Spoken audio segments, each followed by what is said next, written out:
primary ignition.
Hi, I'm Angus McGinnis. I play John Dutch Van Gold Eater.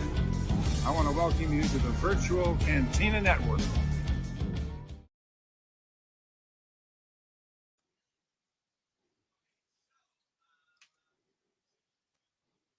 Oh, be at peace, Angus. Thank you. Yes, Angus McGinnis, if anyone didn't hear the news, it was about 2 weeks ago at this point, sadly passed away.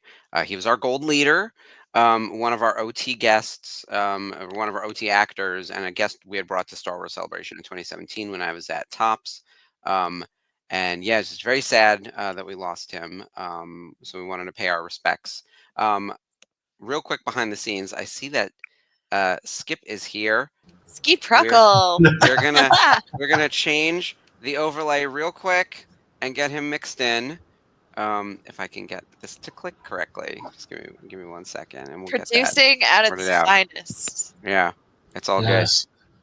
I keep trying to tell everybody I am not producing, and then you know what happens Woo! is then Mark freezes up last weekend, and I've been threatened that I have to go through producer training now. All right, I'm like, who's threatening you? No producer training for Skip. Who's threatening you? It's all good. We have plenty of people who know what they're doing. Mostly. Which I keep forgetting. This is now the second time that I've forgotten to turn on my ring light. I don't know what this is. I changed my setup ever so slightly, and that'll do it, right? Yeah, there we go.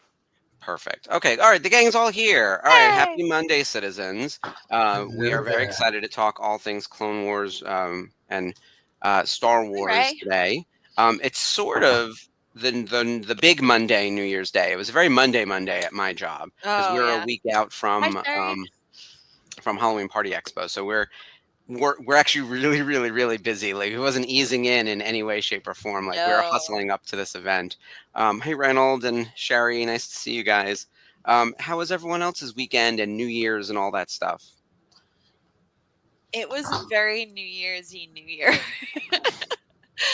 Like 2025 is just coming in hot between me being sick and then Alan being sick. It was just like we just need a timeout. Like 2024, just cut it out. We need just go away.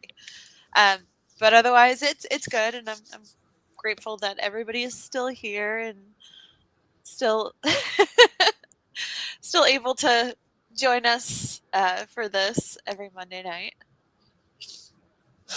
Oh. I spent all day on a Zoom all day today doing continuing education for my general contractor's license. Ooh. And after doing that, I was like, and Bridget's out of town. She went to go visit her mom because her mom wasn't able to come in town for Christmas. And so I've been feeding dogs and taking care of horses and getting dinner for the family. And all of a sudden I sat down and I was like, And then all of a sudden I get this text message from Mark. Hey, dude, you going to join us? I'm like, no peace. Oops. We're saving a space for you. But yeah, and which is funny because I had just spoke with Dave earlier in the day saying, yeah, it's Monday. I got the show tonight. Mm-hmm. But, let me tell you, I was feeling very comfortable. We were watching a little bit of Golden Globe recap, and then Monday Night Raw debuted on Netflix. So we watched the first couple of minutes of that because that was of a moment in time. And then something else was on. All of a sudden, I looked up. I was like, "Oh my god, it's 8:30!" Like, good thing I was looking at the clock because it's the kind of thing where I actually got home relatively early because, as Sherry mentioned, there's snow happening all across America right now, and so I left work a little bit Not here. early. But we got a dusting over here. I just wanted to make sure that I was home. But it ended up being fine by us. Yeah, Oh, good. Boston's usually like the epicenter of every storm. I know. Usually we get pummeled, but like Mhm. now nothing. Like it's We like have that ice, flat icy, gray icy, sky. icy. Oh no, Yeah, we're how gonna bad go is it by visit you, you. Skip? We just got a little bit of ice tonight. I mean, you look outside, there's like a little dusting of white out there. But mostly it was, slick roads. I went to go get dinner, and there's, people don't do a lot of snow and ice driving in North Yeah. Carolina. Uh-uh. So there's South like is people tricky. trying to try and get somewhere, and I'm like, oh man, get out of the way of Please the be roads. safe, North Yep. Carolinians. Whenever we go to Atlanta or to Knoxville, I always joke that even if it's like partly cloudy, these people forget how to drive. Like, it is a true weather situation. Ugh. Ronald, Negative where are you? 25. Minus -5? 25. All right, Now that it's gonna seems be like Blah. it's gonna be we're like officially on Hoth. it's like going to be And I'll 18 or see you in 19 degrees here hell. tonight. It's going to be cold. I got my Mm. horses all blanketed up. Got some hay inside the barn for them so they can go Oh, in there no and get a wonder bit he's in cold. Manitoba. He's Yeah. in Canada. Manitoba. That explains it. Let's Lori see. says, "Hi, Lori. Minimal snow and the land, despite warnings for days. Yeah, that's how it's been going here. But Mhm. there's nothing here yet. Like I'd I'm rather shocked that. you have a dusting. I was talking Yeah, to Dave this morning, of all places, Raleigh, North Carolina, which does not get that much snow. They had a 2-hour delay due to some nastiness on their roads. Yeah. Do you guys like sand or salt down there? Like, do you have But any we do a preparation lot for of that? brining. They mix up some stuff and then throw it on the road. It's we do salt, but a lot more brining than anything. We get a lot more ice. It's less snow, more crap on the road. Mhm. Yeah, my And friend. I used to not understand it because I grew up in Pennsylvania, and it was no big deal for us to be driving around. And I mean, we'd have to get above 4 inches of snow before they'd cancel school or something like that. And then I realized down here in North Carolina, at least in my portion of North Carolina, we're in the mountains, and you get a little bit of snow. You're not just dealing with, hey, I'm driving on snow. I'm going downhill and there's a curve and I'm on snow. It gets a little Nope. the degrees of difficulty go up a little bit. Oh It's yeah, just a understandable. smidge. Oh man. This is what I miss about taking public transportation to work, because you do have to drive in this nonsense. But you get to be warm in your car at least, so that was fine. And we didn't really, it wasn't bad. Like, we were lucky this time around. I also think we're going to get a pretty bad storm situation for the entirety of winter. But I'm no meteorologist, so don't quote me. I just feel like it's kind of like the way it would go, considering everything else. But yeah, like the state of affairs in the world, it's like, oh yeah, we should have a crappy winter because everything else is just going that way. So, Yeah, it's chaotic over here in every way, shape, or form. So, blah. yeah. Well, meanwhile, I did want to talk a little bit about Star Wars news. Yeah. No, we don't have anything big to report Yeah. or announce. It's not like anything major got dropped. But on the network, we are in 2025, and a lot of new stuff is coming up. In fact, on Saturday, I did my very first news desk specifically for Star Wars Celebration Japan, with Gary O'Toole from Blob of the Hut. You guys remember Gary, right? Yay! I He's the love best. Gary. I Yes. know, he's so nice. I wish he lived, like, even on the continent. Like, it's one thing, like, Skip lives far away. You live closer, but still out of state. Like, we Yeah. can find each other. Like, Yeah. Gary, I've never met him in real life. So it's the kind of thing He didn't where go to Europe? I didn't see, no, he wasn't in Europe. And Oh, I almost didn't weird. go. Or wait, no, was he there and I just missed him? What am I? Because that's his continent. I So know. I figured like he That's what I would mean. go. Like, I feel like he wasn't there. So because how do I Or not have like a photo with him? he's in Ireland, but still Right. it's relatively close. It's a train Yeah. ride away. Exactly. So this is Yeah. the kind of thing where, like, we should see each other, and with that, like, he and I are tag teaming the news desks again every alternating Saturday. That's awesome. So the next one's on the 18th, and then February 2nd we'll do biweekly until we get to March, and then the lead up to Celebration, we'll have weekly desks with all the different news related to the autograph signers, the exhibitors that are coming, other things to get ready for preparation. We'll interview probably the guests that are coming to like Boonta Eve and all that kind of stuff. Or not, I keep saying Boonta Eve, the not so virtual Cantina event and By the whatever way, else. guys, 4 minutes sold out. I know, unreal. Yeah, Unreal. it is crazy. We are the hot ticket, as it were, which is great to see. And I'm really happy for everyone who got tickets. I know there Yeah. are people who are disappointed that they didn't get tickets. There is a waiting list. We're trying to see if we can get additional capacity at the show, but the venue is the venue. Like the venue has a maximum head count based on the size, and that's why we Right. had to keep it. And there are Yeah, laws. it is Boonta so- Light, but it'll be nice for everyone over there to see each other. Hi, But Jeff. one of the reasons I'm doing the news desk with Gary is that I'm staying behind in America. Yay. And Gary is not going to Celebration either. So we will be keeping you guys posted on everything, and we'll also be hosting Celebration. I think Ashley is going to be on as well, will. at least for a couple of the nights. I think Jamie will be around. And there's a couple other people from the network. It's not 100% confirmed, but a few of the other hosts might not be in Japan as well. So we could have a nice rotating panel of people over the course of those like 5 days while everyone is out in Japan. So we're not all on air every night like throughout that madness. So I know, trying to keep up. The interesting thing about the time difference is because it's 12 hours. As we hit, say, 8 p.m. or 9 p.m., and probably 9 p.m. Eastern, they will be entering the next day. So we'll be reporting on Friday while they are entering Saturday morning. So they could literally text us being like, guess what just happened minutes ago? And then we'll report on that the next night while also getting some live updates potentially. You know what? I'm really excited about that news cycle because it keeps everything fresh. Like as soon as we hear about it, we're going to go live and we're going to talk about it. And then next day starts all over again and just works. Yeah, it's going to be kind of I've entertained going live while I'm in Japan. You could do it. Break out your Instagram. It works. Ski Pruckle. Yeah. Ski Pruckle live here in Japan. Exactly. Reporting today. And along with the news desks, we also have Celebrating Autographs coming back with Frank in February. So we're about a month out from that. And then the page starts becoming basically Celebration exclusive. And it'll start organically happening, but then I think we actually have like a time frame when like the only information you're supposed to be posting on the page is celebration related. I think that's like 2 outside weeks. of programming. Yeah, it's a few weeks before, so we have time. But a lot of new stuff happening in the new year. A lot going on with the network. I think outside of that, I still haven't seen anything official from Lucasfilm on what they're doing. And I don't think we will for at least another couple weeks. Yeah, they keep everything under their hats until like at least February. So the only thing we know is that the art show has been closed. We don't know who's part of it yet. They haven't announced that. They're starting to announce, they have been announcing badge art, which looks really cool. Very ancient Japanese art, samurai style, with all the characters from Star Wars. They've announced a few guests. We have Diego Luna attending. Mm-hmm. Awesome. I'm very excited about that. One in the States. Doug Chang is doing a signing for like the first time ever. So that's really exciting for those who are big Lucasfilm fans and want to meet one of the masters.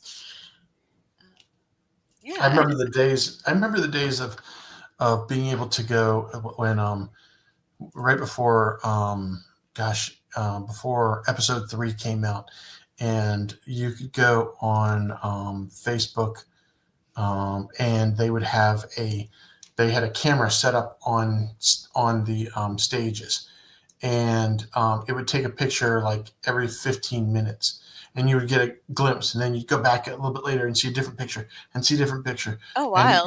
And there were these, like, I remember when they were shooting the duel between Anakin and Obi-Wan, there were, them actually, they caught a couple of scenes on these, like, one and done kind of shots back in the days when technology was not so technological.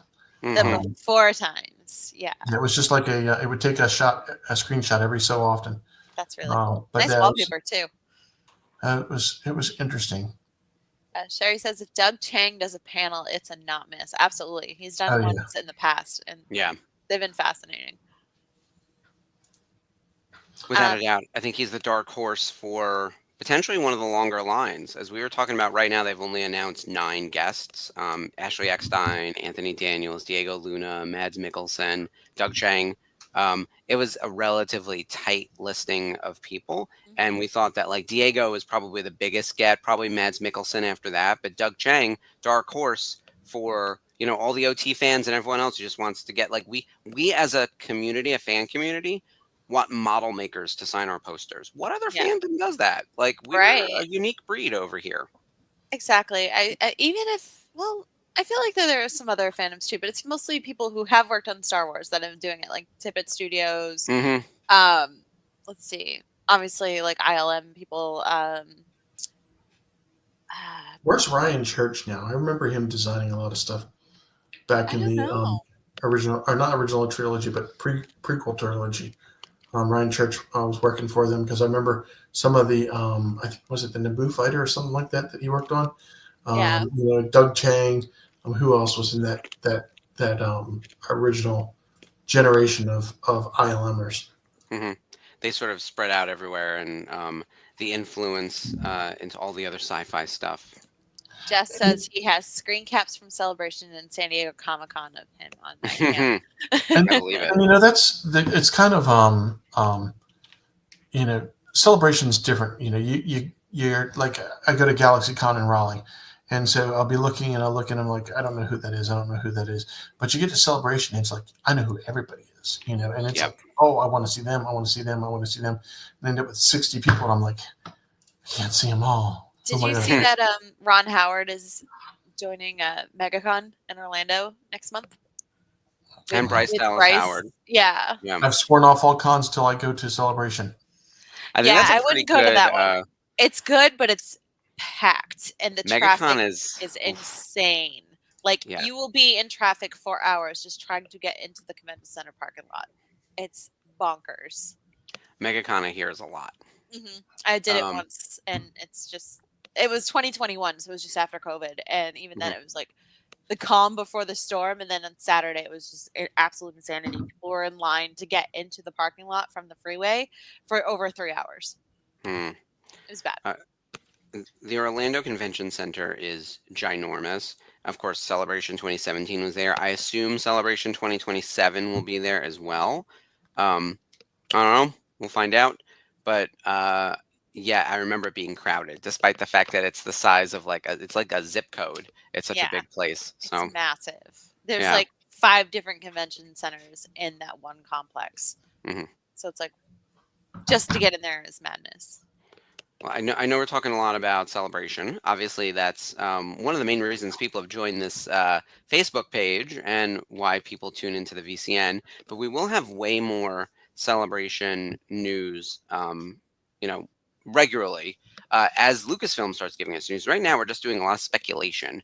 Like they announced 9 guests and 2 attendees in terms of exhibitors. It was Hasbro and Hot Toys, which apparently Hot Toys hasn't done one of these before. So they have not. Yeah. Usually it's Sideshow. Yeah, I was going to say it's usually Sideshow.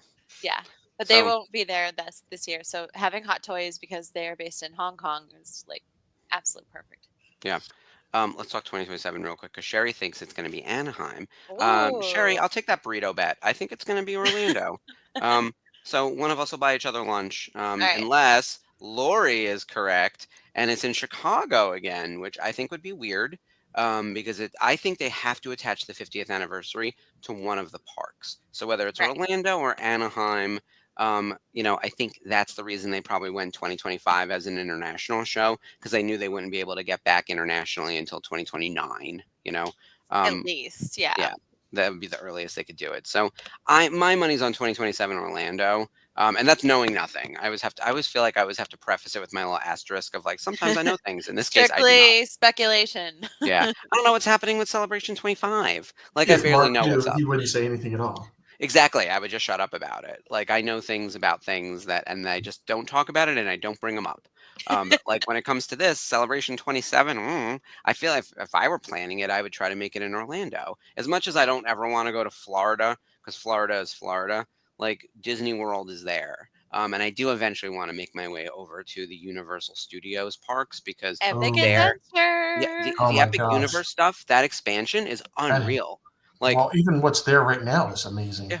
Super Mario World, Burke from How to Train Your Dragon, all the Dark Universe stuff. There's not one dud in the mix. Like, I'm excited to go to all of their lands. Yeah. Like, it's Harry Potter unreal. Ministry of Magic. Okay, that's the one. I could skip Harry Potter. Yeah. But that being said, like all of the others, I'm in. You know, Mark, how can you skip Harry Potter? never Easily. really appealed to me. Yeah. But I also think that that's one of those fandoms that like there's a big audience, right? So There it, is. even with the very disparate kind of offerings that they're doing, they're going to attract like a huge swath of people, and people will go between. Like, but you can easily find something to skip. Like, I think the weakest one is probably the Dark Universe, only because the IP attached to it is so, It's the I'll say, Universal old. Monsters. Yeah. Yeah, like it's classic, and there isn't like new content to support it. So like Right. everyone knows a Frankenstein or a Dracula or whatever, and they're so prevalent as like The Mummy. non-licensed Yeah. that you can find something Dracula or Frankenstein or Mummy or Wolfman related anywhere. Like it doesn't feel specific to Universal. Whereas like the only place you can do How to Train Your Dragon is this. Even you I'm could so find other excited Viking for shit, that. but like yeah, that one's gonna actually. As much as I I wanna want to say ride a Mario's dragon. my number one, like I feel Have like you Burke is a seen- close second. The guy that voiced the father of Burke. Oh, Gerard Butler. Gerard. Yeah, I was just watching him on when London Falls or whatever they call it. I have you seen the pictures of him in live action? How to Train a Dragon as the Straight out of father? the cartoon. It's amazing. Oh I'm my so God, glad. it's It looks amazing. so good. Like Bo-Katan, I'm really glad that he went from voicing to live action. Like it just makes Yeah. sense. And he looks it. I mean, he's got it down. Yeah. But yeah, Really when we went in 21, when the VCN family went down in 21, we went to Universal, and I was amazed. I'm a Harry Potter fan. I'm more a fan of the books than I am of the movies. But to go to Universal and go to the two Universal parks, and you got London on one side, you got Hogwarts on the other, and that Taking the Express is and so that fantastic. Hogwarts, the Hagrid roller coaster. Mm. Yeah, like that. Beautiful. Won't talk about it because I don't want to spoil anybody. It's not been on it, but damn, that's a good ride. Nothing like it. Yeah. Yeah, Bridget was like, "Whoa, shit!" I had her in the cart, and I was on the motorcycle. Just make sure you take Dramamine before you go on the forbidden Oh journey. God! Oh, the one in the castle. Yes, I've gotten sick 45 minutes times. before I could walk. I was so nauseous and sick. That's Dramamine is your friend, kids. That's a scopamine. I did I tell you I did the scopamine The when I went to patch, Disney World? yeah. Yes. I'd put my hand up there and go, "Yep, it's still there." Okay. And then I had what's the dissolvable anti-nausea medicine? God, I used to give. I can see the generic name of it, but it's But anyways, I used to have to give it to my mom all the time, and so I had that too. So I'd have the scopamine, and if it was a really bad one, like Avatar ride, I'd pop one of the dissolvable ones in there, and I'd be fine. I'd be like, yeah. So I think the How to Train Your Dragon ride, if you are riding a dragon, I think it's going to be a lot like riding the Valkyries in the Avatar section of Disney World. That's just my feeling. I haven't been on it, but based on what I've seen of it, I really think that that's what they're going to kind of attribute to riding the dragons and like picking a pet dragon to train. So that'll be cool. I'm excited to do that. I love those movies.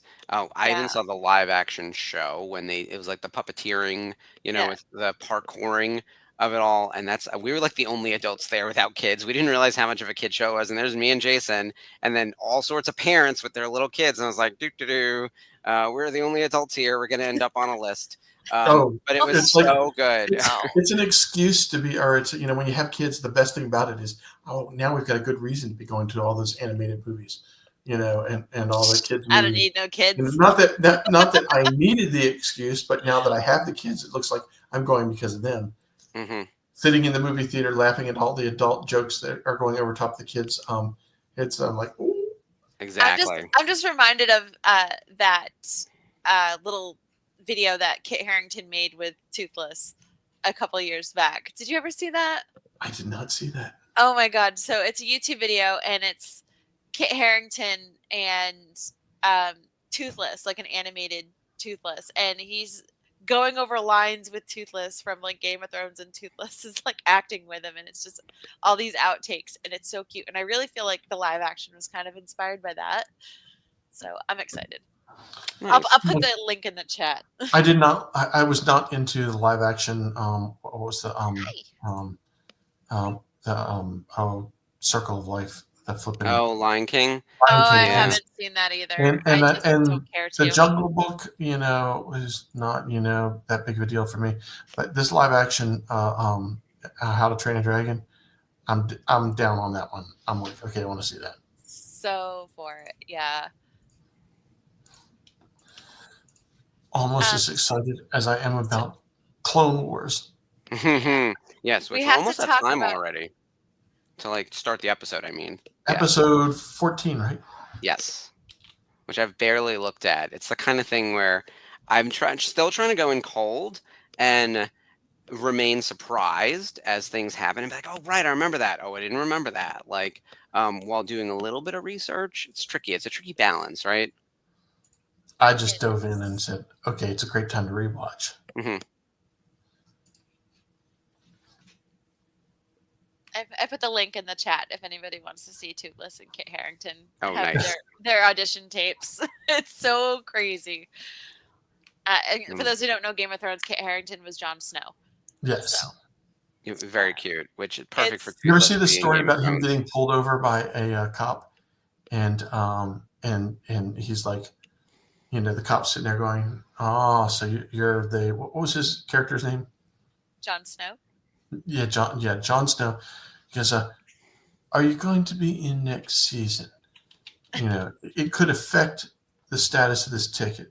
Oh. And he goes, "This was like season. It was in the middle of it, And he goes, "Yes, I will be in the next season." He goes, "Very well." Was it commander of the What was his title? Commander of the Night's Watch, Lord Commander of the Night's Watch, King in the North. Yeah, he called him by his title instead of his name and sent him on his way. It's a great story. If you ever get to see that, Kit Harington talking about getting out of a ticket, American Law Enforcement at Work. Yes. Doing great. So how about those Golden Globes last night, you guys? Oh, that's what we needed to talk about. Won for the Penguin, and oh Yeah. my god, his speech was so great. I thought Colin Farrell was terrific. Yeah. So fun. Yeah. Thanking craft services. Like, shout out to my friends in craft services. Like, Colin just gave you guys a shout out. One of the surprises of the night, and I love The Substance. I thought Demi Moore's nomination was how they were going to recognize her, and that was it. But I did not think she was going to win. Have you seen it? Happy for her. Yeah. Oh, yeah. The Substance is awesome. Really? I know you're a horror fan, so I was curious. I love horror, and this is body horror at the best, but it's also like absurdist, and it's so the thing about The Substance is that yes, it's a genre movie, which is why I didn't think it would pull any awards. It's a horror movie. It's very body rare. horror. It's weird. It's Demi Moore playing 60. She is 60, but she's like specifically talking about aging and being of that age. And then there's the girl who's in the movie with her, whose name I'm blanking on, who is equally tremendous. And they basically like split the screen time. Like it's her, it's the young version of her and the current age version of her. But Demi said it in her speech that she's always been referred to by a producer early on in her career as a popcorn actress and never thought she would do any awards movies and she would never win any awards. And that is the first award she's ever won as an actor. Qualley. Yeah, who's also amazing in that movie. Married to Jack Antonoff of Taylor Swift. Yep, I should have remembered that. Yes. Yeah. The Swift effect. So that's why. There you go. Demi Moore. Taylor Swift willed it. And worked her witchy magic. But I love The Substance. I'm very happy it got recognized by I was going to say the Academy, but the Golden Globes organization. It's no longer the Hollywood Foreign Press. It's Dick Clark Enterprises or whoever owns the Globes now. Yeah, which is weird. Well, the Foreign Press had like a very scandalous scandal. That's enough for them to go away. By the way, the Globes are always a joke. But like now everybody gets drunk at the Globes. Yeah, that and like they put movies and TV together, but also like the awards would often just be given out based on like who you knew and how you campaigned. Not that you can't campaign an Oscar. I mean, we always talk about like Shakespeare in Love beating out Pulp Fiction for picture. I mean, come on now. But that was the Weinstein effect, right? Like Harvey Weinstein was excellent at manipulating the votes, and we all know how and why, right? So a lot of Oscar-winning movies were made by Miramax. and it had less to do with the quality of the films and more to do with the lack of ethics of the producers at the top. For real. So that being said, the Globes, I still think, have a reputation issue. Although last night I thought that they did a nice job, like recognizing a lot of worthy projects and like a wide swath of them. It wasn't like a blowout from any one particular movie. In Yeah. fact, it was so spread out that you couldn't even really determine like who won the Globes last night. Like Anora didn't pick up any major wins. Wicked only got their one award. Like Yeah. all the actors were from different movies. And then when you mix in TV and movies at the same time, like it feels even more disparate. So like people came out of the Globes confused. Like that was my takeaway. They were like, I don't know what this means now for the SAG Awards and for the Oscars. Like if anything, like there's now more competition for each award because Mickey Madsen from Anora should Yeah. have won for Best Actress, not Demi Moore, in theory. So what does that Have mean you for the seen Oscars Anora? now? Not yet, but I've heard Yeah. nothing but amazing things. Yeah.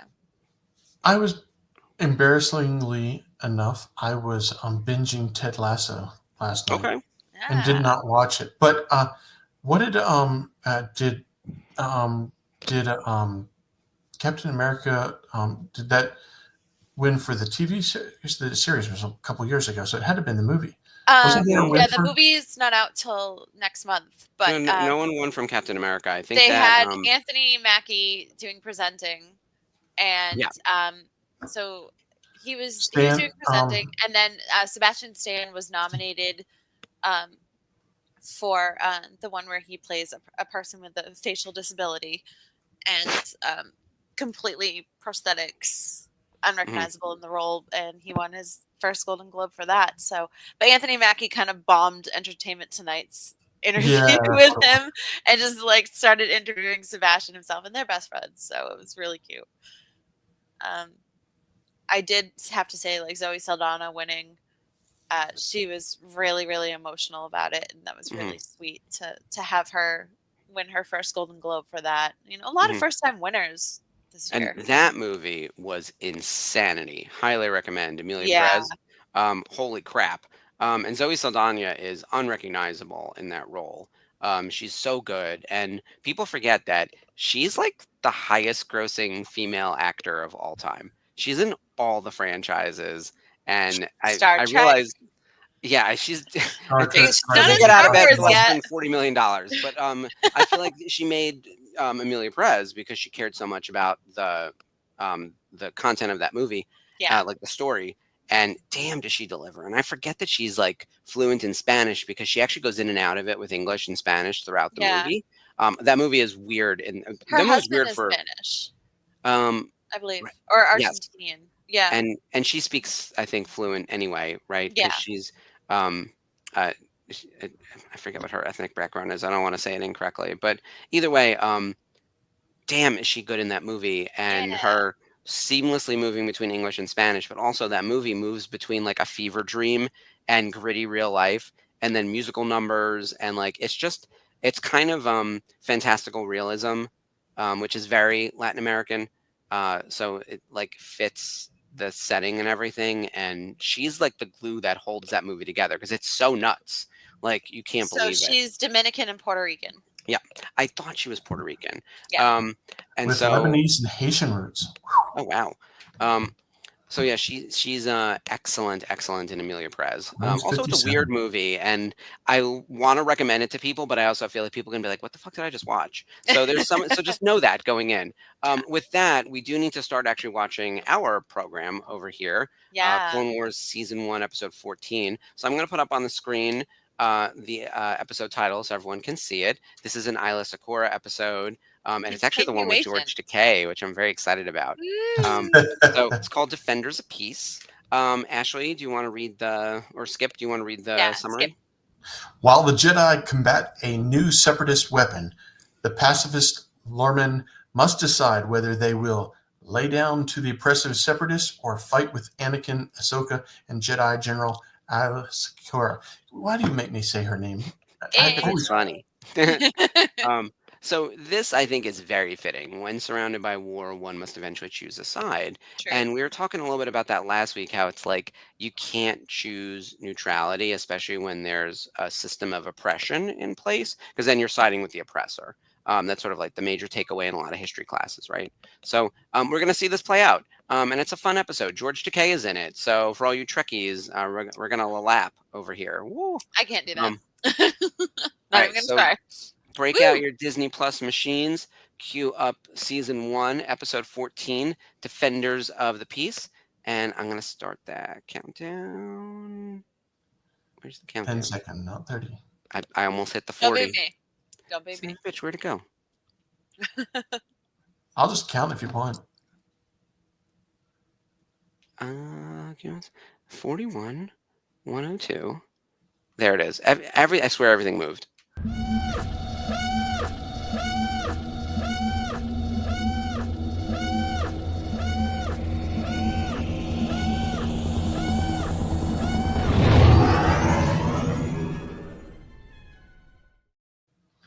That is so funny because I was going to say, Mark's going to tell us how it just moved. Mm-hmm. Every week it's in a new slot. Yeah, it's exactly where it always is. I just can't ever find it. It's never been moved. It's never Jeff or Dave's fault. Truly, I just don't know where it is. No, it's the Woloskis. The Matrix is. Did you see? All right, Will Smith tweeted something about how he passed on the role of Neo and like the Matrix is calling and this and that, like just today or whatever it was. And I was like, I'm good, thank you. Like I don't need another Matrix, and I certainly don't need a Matrix with Will Smith. Yeah, I think he goes over this every 10 years or so, where he's just like, The regret hits. yeah. Yeah, So, that'll whatever. do it. Just Hey, like Tom Selleck more in Keanu Indiana for me. Jones. Yep. Oh my God, Tom Selleck would have been an amazing Indiana Jones. Did you ever watch the Oh, I know Magnum PI. Magnum PI episode where he And Friends. played? Well, he wore the hat and had a whip and everything. He did not. All right, how He have I not did. seen Tom Selleck with a whip? So That's the whole thing right there. So, it's That's right. that inspired Chip and Dale Rescue Rangers. So you have Chip that's Yes. dressed like Indiana Jones, and you have Dale that's dressed like Magnum PI, and it's because Yep. of that. the two That- of them. They just It's hard to feel bad for him because like he still became like incredibly famous and Yeah. you know. the Blue Bloods just ended with Donnie Wahlberg and Bridget Moynihan. So. That man's been on my television screen as long as I've been alive. Seriously, It's unreal. God, I But love since Magnum before that, PI. Magnum was Yeah. my favorite show. I loved watching that last season. Sorry, Jeff. The timestamp might be a little slow, so I've been trying to get it to go a little faster, but I guess. So Skip, you're of the age where you remember Magnum PI airing, Oh, yeah. like you said. I was was a in- very little kid, so I was not like hyper aware, but I loved Murder She Wrote, and there's Yes. a Murder She Wrote Magnum PI Crossover. crossover event. Do you remember Yes. that? Yes, I do. My mom I was do. I glued to remember. the TV. I watched the last season of Magnum was when I was a freshman in college. Oh wow, Wow. that show ran forever too. Yeah. Yeah, he had good stuff. You know. And then he does. Oh man, he makes an excellent cowboy. Let's see. It ran from 1980 to December 11th, 1980 to May 11th. May 1st, 1988. Mhm. During its first run broadcast. Sophomore in college. Yeah. Crazy. Oh damn! He had to shoot in Hawaii. How terrible. Yeah.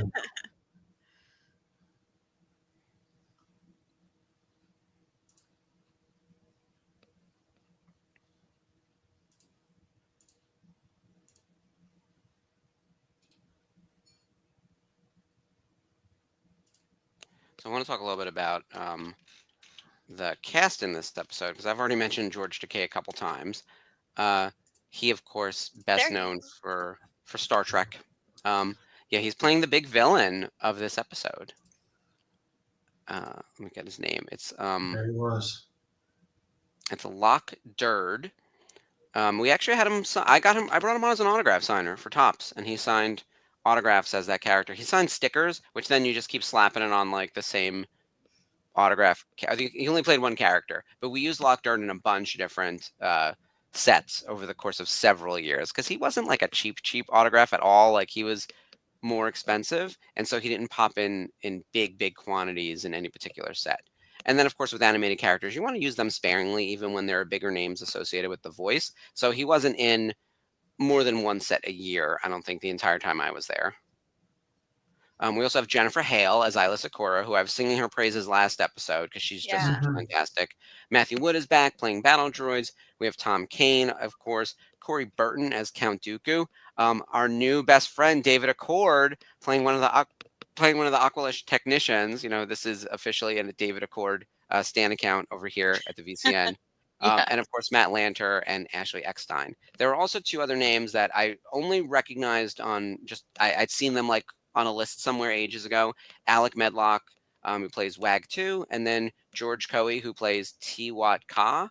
They don't seem to do a ton of voices within Clone Wars, but I think they are still finding their cast for like the first couple seasons, because you'll find a lot of people pop into seasons 1 and 2 who then don't come back. And then they start bringing in a recycling cast of people, and especially as they start locking in their recurring characters. Like season 1 is very experimental with Clone Wars like that. Even George Takei, this is his singular performance. He was also in like a bunch of stuff, like Avatar: The Last Airbender. Mhm. He has such a classic voice. Yeah. And he's so now known. Like, it's so interesting, like, how the generations all know him. I feel like the younger millennials know him from just social media, being, like, funny and silly. my. And yeah, Yeah. there's a whole group of people who know him from being on Howard Stern. Like, I forgot that he was, like, such a recurring guest on Stern forever. Yeah. Especially right after he came out. Like, that was, like, a whole thing. And then, yeah, he does a lot of voiceover work, too. So my friend lives next door to a corgi named Rex, and he's a cardigan corgi, so he's got like the little tan eyebrows. And I was like, "It's Captain Rex. He even has the J guys on his head." Oh my God, that's great. So that's his new nickname. He's so cute. My friend was trying to take pictures of his Lego AT-AT walking in the snow today in Ohio, and just zooming by is this crazy cardigan corgi. So you see black blurs everywhere.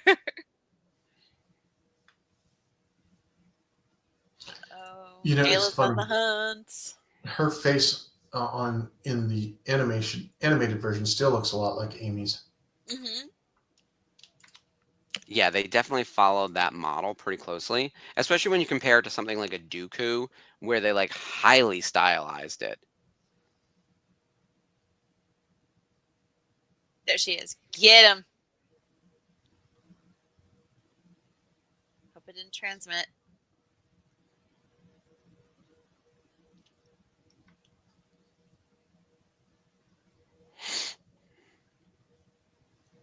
Oh, hell no. You would not catch me climbing this tree. Mm-mm. And Anakin's like gravely injured and all bandaged up, and he's climbing this huge ass tree. What the heck? I just noticed Sherry's comment. There's a new Magnum PI. This is news to me. It's been out First for of all, a few years. where's my new Murder She Wrote? Let's start there. Do you Although I guess remember, she could sort of say Elsbeth. Crazy Beautiful with Jay? I think his name is Jay Hernandez.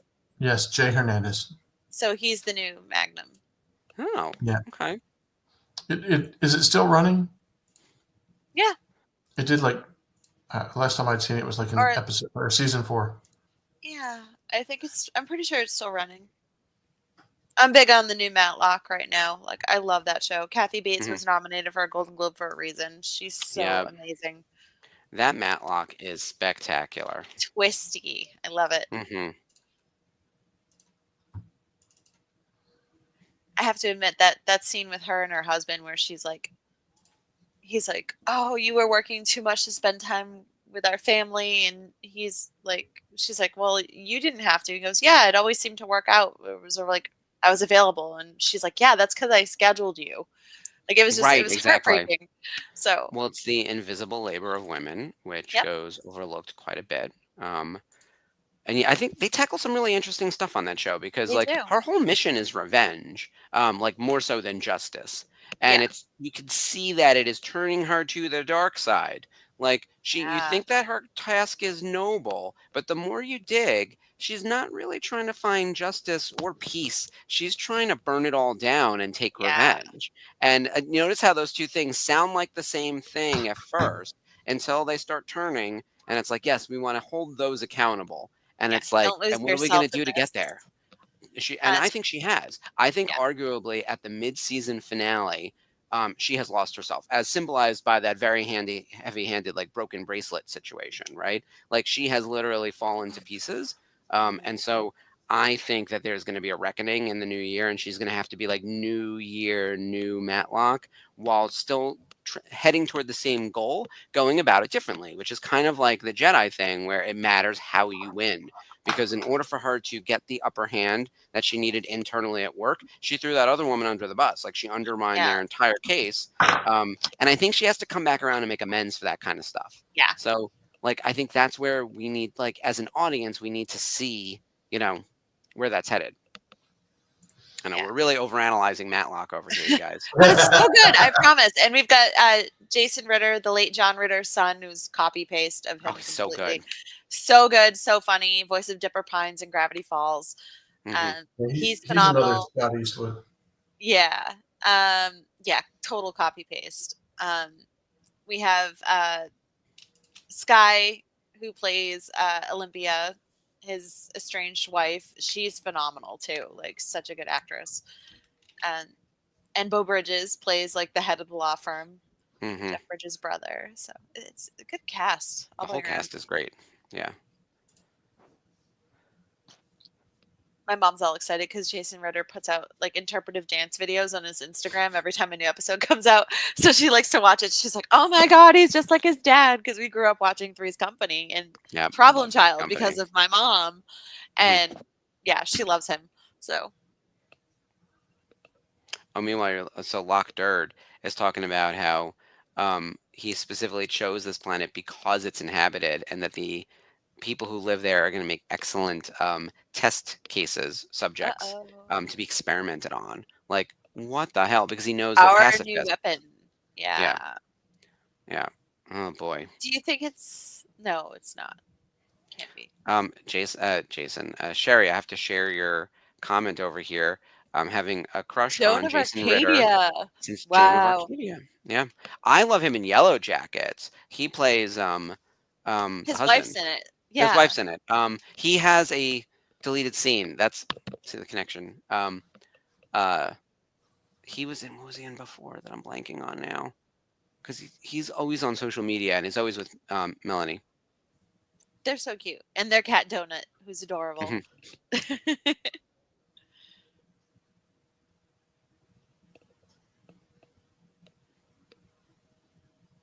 What are these two up to?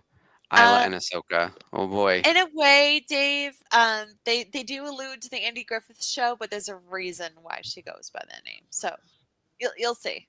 You should watch it. No spoilers.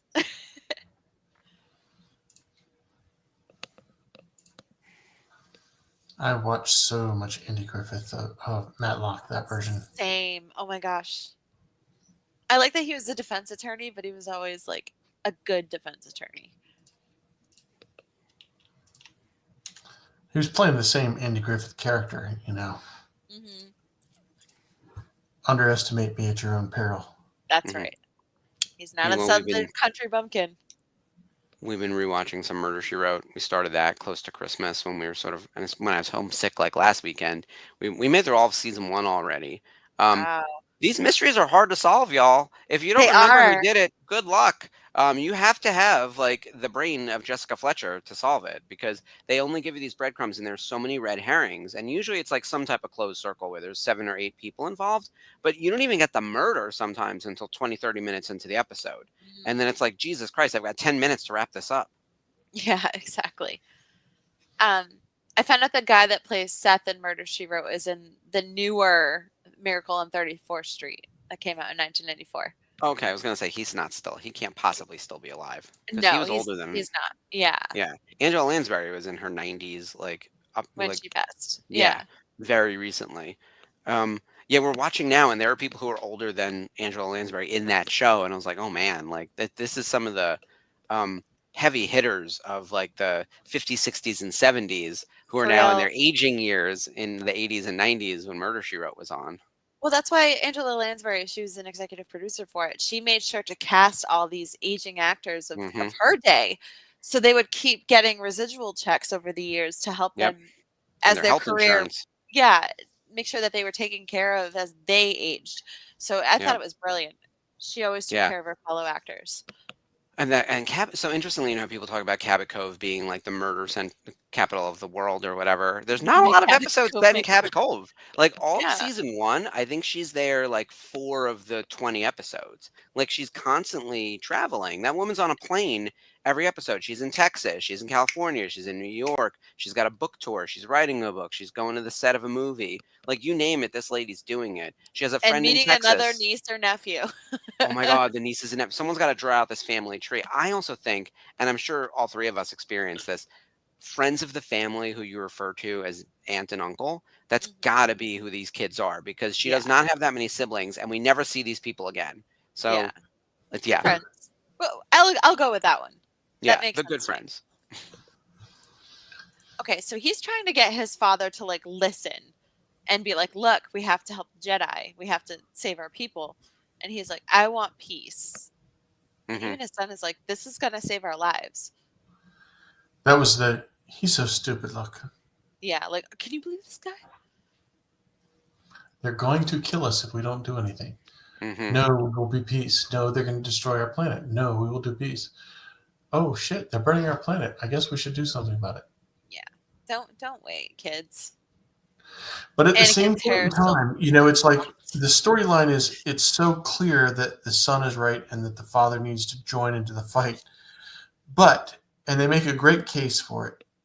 But in the end, we're talking about what eventually becomes the Empire and how no, the idea was to stay out of the fight because that's how the Jedi lost their way was to get involved in this war. yeah. Yeah, it's a lose-lose. And I think that's almost the lesson they try to teach in Star Trek. Remember in the movie when it's like, here's that test that no one can pass because you have to lose it? Like, sometimes that's just the hand you're dealt. Sometimes you lose more from losing than you do from winning Yeah. because everybody's going to lose at one time or another.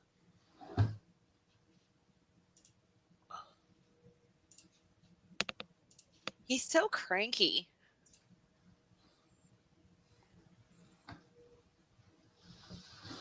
Yeah, and look, I get it. No one wants to go to war, and there's a whole speech about that in Doctor Who. Whether you feel like Kevin you're right saves or them. not, you have no idea, like, who's going to get hurt in the process, the collateral damage. You have to be 100% certain that it is the right thing to do. Mm. But I guess like there's a difference between going to war and defending yourself. Like there are tanks rolling in on your town. What do you do in this situation? Like, look at the size of that gun. Pacifism will only get you so far. There's Yeah. being peaceful Well, and there's being a pacifist. right. And we live in a prisoner's dilemma, sadly enough. So um, you can Use the be a force. pacifist and other people could also be a pacifist and we all get along great.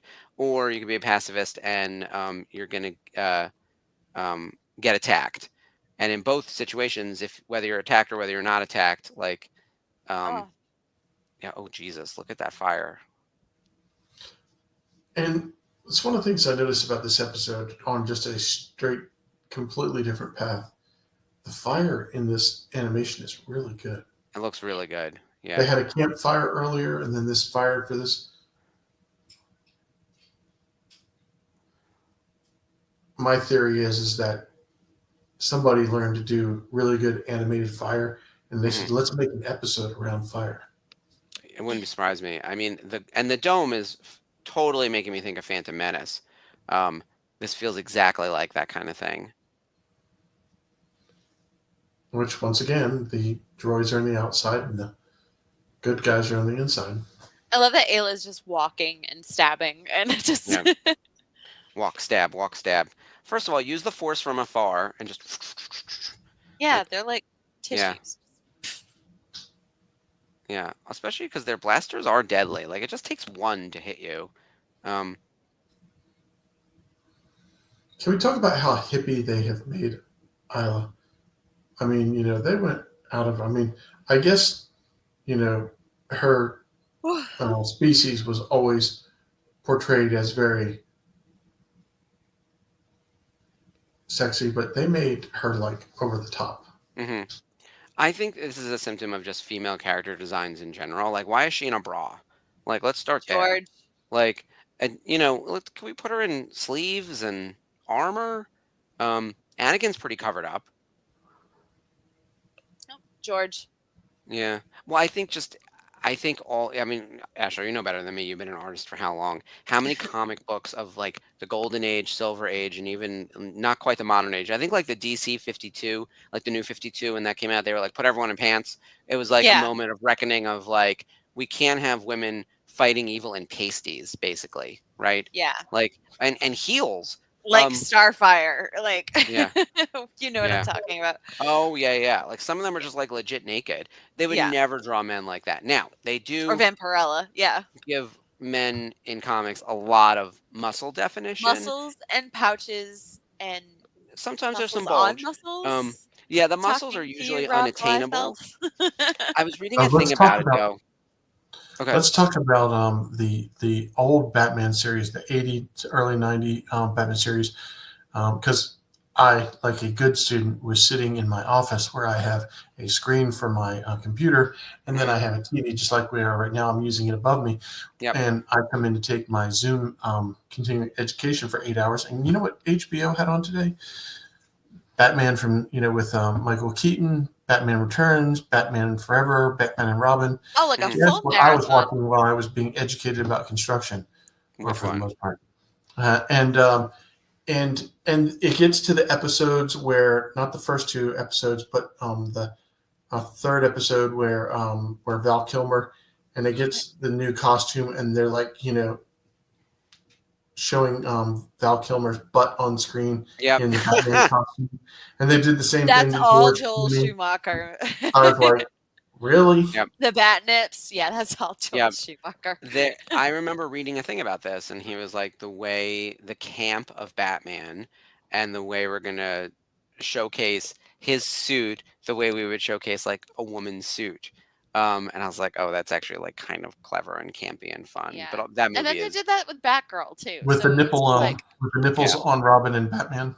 yeah. And I was I like, what are have we those doing Hot here? Toys figures from Batman Forever because I was Meanwhile, like, we when made- else am I gonna get a Val Kilmer Batman?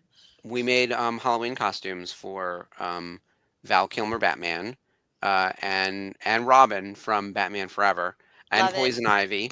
And so yeah, we have most of them. All the Batmans are represented. We have Clooney as well. Yeah. They Clooney's just coming put out out this a year, Hot actually. Toys for Clooney. Oh boy. Well, after Yeah. his appearance in The Flash, you figure they have to capitalize on that, right? Like regardless of whether the movie was a hit or not. Yeah. Dave, Batgirl's built-in thong.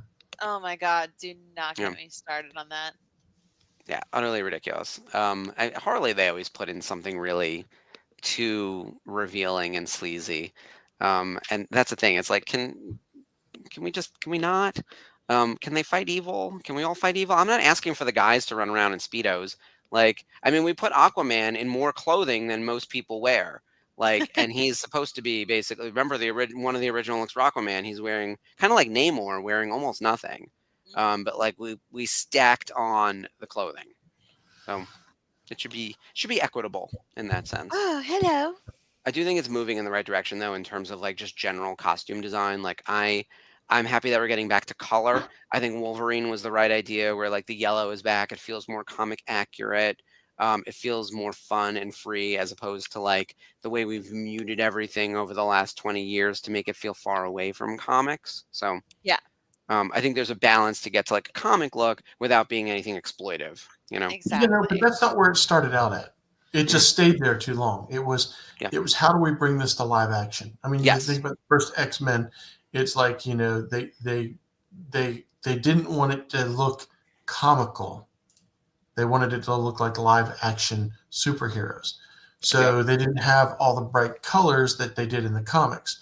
But then eventually people were like, look, when's he going to come out with the bright yellow or the brown and tan? Which, I was more of a fan of the brown and tan than I was the bright yellow. So I think people forget where that started off is trying to make it look realistic and not comical, Right, exactly. It makes sense. which Yeah. Jeff didn't make it Harley look was invented for comic the accurate, animated but series. that was their Yeah. purpose. And then after a Yeah. while, people were like, "Well, hold on."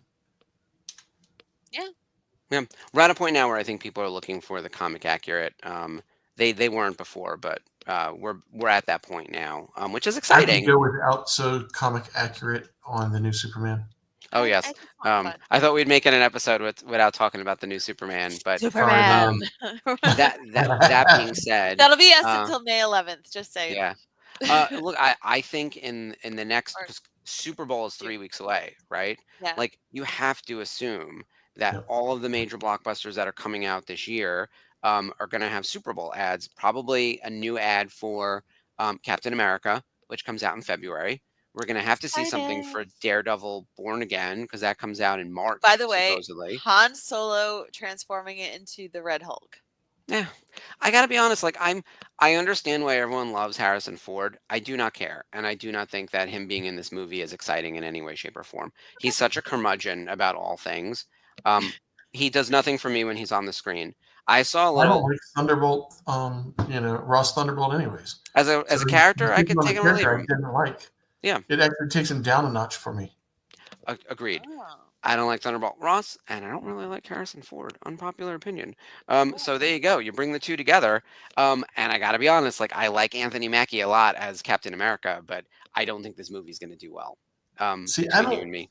see. I've been watching Harrison Ford since '77, and what I realized is he is a extreme extrovert, and so he comes off as an older gentleman. He comes off as a curmudgeon, but he's just a freak. I mean, I have watched him like do some interviews, not the bigger ones, but some off ones, and it's just like they're trying to drag something out of him, and he's such an introvert. He just doesn't want to talk. Mhm. He escapes his introvert personality when he acts, and it's the only time. And people expect, because they see him so gregarious or big, Yeah. and Han Solo and Indiana Jones, and they expect him to be that way. That's not Harrison Ford. Yeah, Harrison Ford that's is understandable. Yeah, and a quiet lot of guy. actors are actually introverted and they hate doing press. I totally get that. Um, it just, he's got this like hero worship because of the roles that he's done. And so there is like a little bit of an expectation for him, but at every turn, he almost comes across as rude. Like at some point, it's like, fucking smile, man, for like 10 seconds. Like it's no longer cute. You're worth tens, hundreds of millions of dollars. Like pretend you're not annoyed to be there. Like, not annoyed is all we're going for. Like, I think the bar is on the floor. Dave nails it. Yeah. Oh, sure. No, I'm not saying that here's the thing. There's a difference between we're going to do an XY axis. Is the character going to be disliked because he's a villain? Yes. Do I dislike the actor playing him? Also, yes. But I don't think he's doing a good job bringing the villain to life. I think Harrison Ford has a punchable face. There we go. That could be the pull quote for this week's episode. I think they did Apple TV for free, so you need to check out Shrinking because it's cute. I enjoyed it. And Ashley He's King not- is the I'm sure he plays himself. Yeah, but he's singing like the outfield in one of the episodes. And they cut him off. I was kind of disappointed. I wanted to hear him belt it out. Well, it was an interesting episode. It was. Yeah. They finally realized that they had needed to fight back and listen to the sun. Which I think is so funny that they taught that, but the whole series is about not getting caught up in a war that you really shouldn't be involved in. Mm-hmm. Right. Yeah. Pick your battles, like mine right now, me versus Harrison Ford. So Because Harrison said so. Early predictions for that movie: Harrison Ford's going to play himself as Harrison Ford. Yeah. The man doesn't have any range anymore. Like, and I hate to be that way, but like a lot of older actors become the caricature of themselves. This will be everyone's first taste of like, Harrison Ford wasn't that great in that movie, but no one's going to say that out loud. So, and that's what's going to be frustrating. I'm going to leave that theater being like, son of a bitch. That being said, I hope the movie does really well because it has two things that I'm really excited about. Anthony Mackie as Captain America, because I think he's going to be really good as Captain America. And two, we finally get a follow-up from the Eternals and what the F happened with the giant hand, coming out of the earth. Like, And also Giancarlo Esposito. yeah, oh yeah, he's terrific. Yes. John Carlo should put in everything, and they kind of are right now. That man is everywhere. Yep, he's And printed rightfully money. so. Yeah, he deserves to be everywhere. Right. I like him a lot, so I think he'll be a good thing as well. So there you go. Captain America, Anthony Mackie, Giancarlo Esposito, and an Eternal popping out of the earth. It has a Who lot else going is in for it? it. Oh, Isaiah Bradley is back. Carl Lumley. Okay. I like him. I liked Yeah. him in Doctor Sleep. So Yeah, and then I'm sure he'll Fall be the House fine. of Usher. Yeah. Yeah. I'm Sorry. hoping it'll be good. Yeah. Sherry says I meant to watch that on free weekend, but yeah, I made it like a few episodes into season 1. Mhm. Didn't finish because work, but Excuse me. Well, between now and then, we have plenty of time Yeah. for whatever new movies. And the cats are getting rambunctious over here. They know I it's know. time. They're Mine like, are like get out. running over me. Yeah. Yeah, it's been We more than need an hour. Scritchen, let's The go. episode is over. It's Yes, time to feed. exactly. Oh, so with that in mind, we should talk about what's coming out on the network this week. Yeah. Because we have quite a bit. So Ashley, Wednesday, you guys are back. Yeah, it's our first live show of the new year. Still kind of trying to consider what we're discussing. I heard it's a secret until the day of the show. Yeah, so you know, we'll figure it out. No one's telling me. I heard that it's determined, but I'm not being told. So I don't know what that means. It's going to be something Secret controversial, I hope. surprise Episode. Maybe Oh, they yeah. don't trust you with the secret, Mark. That's probably true. We always Yeah. trust Mark. It's cool. Yeah. But I'll be on Wednesday producing with you and Jamie. I'm very excited to see her on my We screen have the again. squad back together. It's great. Exactly. It's been a minute because it's been with Christmas and New Year's. The Nerf Herders were supposed to be on last year, but of course it was New Year's Eve. So we had our year-end wrap-up and the look forward to 2025. That's what's up next is Daughters of the Galaxy on Wednesday. And then Thursday, we've got the watch-along for Skeleton Crew episode 7. Did you guys watch episode 6? The watch-along with Nick from, oh my God, we got to see I went back and rewatched that. That was so good because I had to be up early for work the next day. So I was like, you guys are starting up and I'm like, I need to go to bed. it was very cool. But yeah, a lot of really cool like behind the scenes work and concept art. It just, so fun. Yeah, I was very impressed. That was a very good episode of the watch along. Nick Benjamin. I couldn't remember how to say the name. I was like, let me look at it to see it in writing. Nick is very cool. He's also very easy on the eyes. I forgot. I was like, oh, that's that hot guy. I remember him. And Jason's like, what are you talking about? I was like, oh, he works behind the scenes. And then Jason was like, why is that man not on camera? So I apparently he's got all sorts of other skills. But I thought the watch along was really fun this week. And then we've got the Skeleton Crew after party or after show on Friday for episode 7, and then the Unifying Force on Sunday. So it is a packed house this week with programming, as it's going to be for a while. There's constantly something going on. Yeah, definitely. And it's good to be back. Now that the holidays are over, we can just kind of get into our groove. I enjoy the holidays, but when they're over, it's like, the messed up schedules that occur and the work for a day and then off 2 days and then work for a day and off 2 days. I was ready to be back for, of course, then again, after today, I went, gosh, 4 more days. Yeah, exactly. Today was a very Monday. That's right, Sherry. You're right. He was one of the Nick was one of the pirates. Hot guy that works out with lightsabers. I know. Why he wasn't on the family vacation and I wasn't interviewing him is a crime. I'm just going to say it. I feel very attacked. But he was terrific. So in all seriousness, not just because he's good looking, everyone, like go watch his interviews. I feel like now I'm being a jerk. He's very smart and really interesting and he had cool stuff to share. So everyone go watch the episode on Thursday, from Thursday. And then we'll have another guest this week. Oh man, I forgot the guest name. Hold on. We have, Tamara is going to be on. That's right. Tamara Carlson Woodard, who was on the family vacation with us last year. So she is a puppeteer, model maker, and everything. So, she's Tomorrow's spectacular. Tuesday. Yeah, Tamara. Tune in Thursday for Tamara. But yeah, that's everything that's happening this week, which is a packed week as always over here. So, anything else we need to cover? No, I think we're good. I think we hit it all. All right, excellent. Well, thank you everyone for joining us. As a reminder, we're back next Monday for season 1, episode 15 of the Clone Wars. And until then, as always, Long live the Republic. Long live I- the Republic. Bye, Good guys. night, Night, guys. citizens.